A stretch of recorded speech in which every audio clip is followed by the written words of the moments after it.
Là, à côté de Paulus, c'est les Zodiacs armés? Non, négatif. Donc c'est apparemment, ça serait un de Sea Shepherd.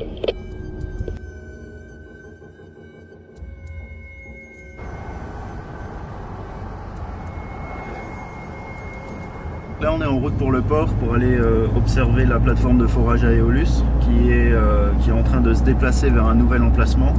Donc ils ont déjà essayé de forer à 3 emplacements différents sans succès.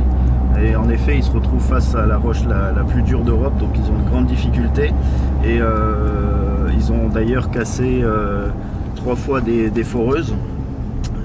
Donc là ils ont eu l'autorisation du préfet pour aller se positionner sur un 4e emplacement.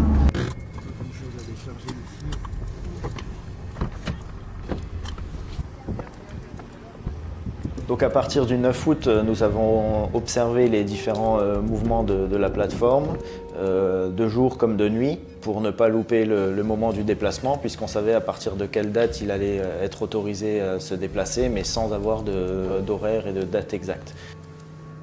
Mais ils ont posé quelque chose sur les gabarits. On va passer devant. Ouais.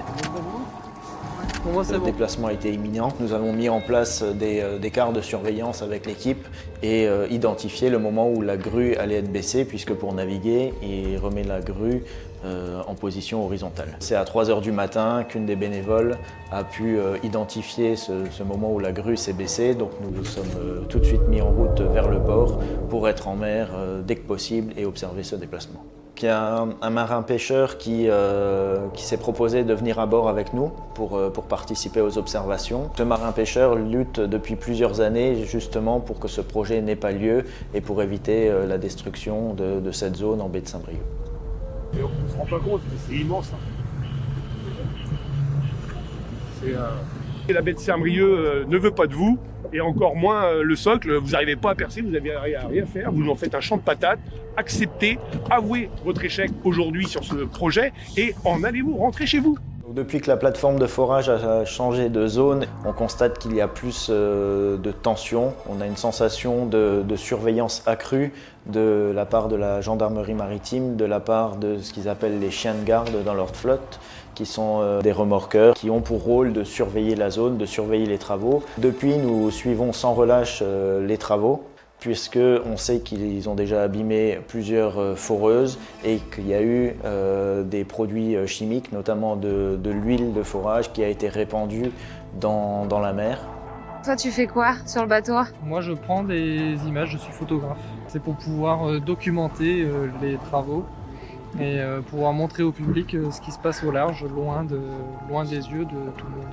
Nous avons pu observer de nombreuses espèces menacées et protégées pour lesquelles Iberdrola et sa filiale française Elmarine ont eu des autorisations de destruction aussi bien de l'espèce que de leur habitat. L'Aeolus a déjà effectué des forages. Nous étions présents sur cette dernière zone et on a pu prendre le son qu'émet ce type de forage, qui constitue une nuisance très intense pour les espèces qui y vivent et leur habitat. En face de nous, on a l'Aeolus. Il y a les 2 foreuses dans l'eau, elles sont actuellement entre 15 et 20 mètres de profondeur. On a les moteurs coupés, on n'entend rien.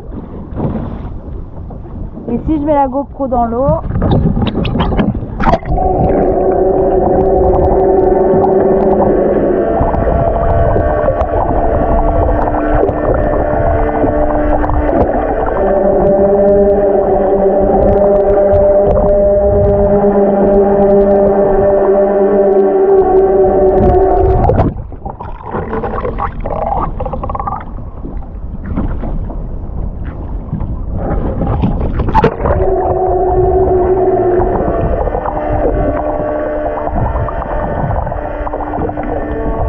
au moment où on vous parle, c'est tout un écosystème qui est dérangé, qui est perturbé dans la baie de Saint-Brieuc par ces travaux.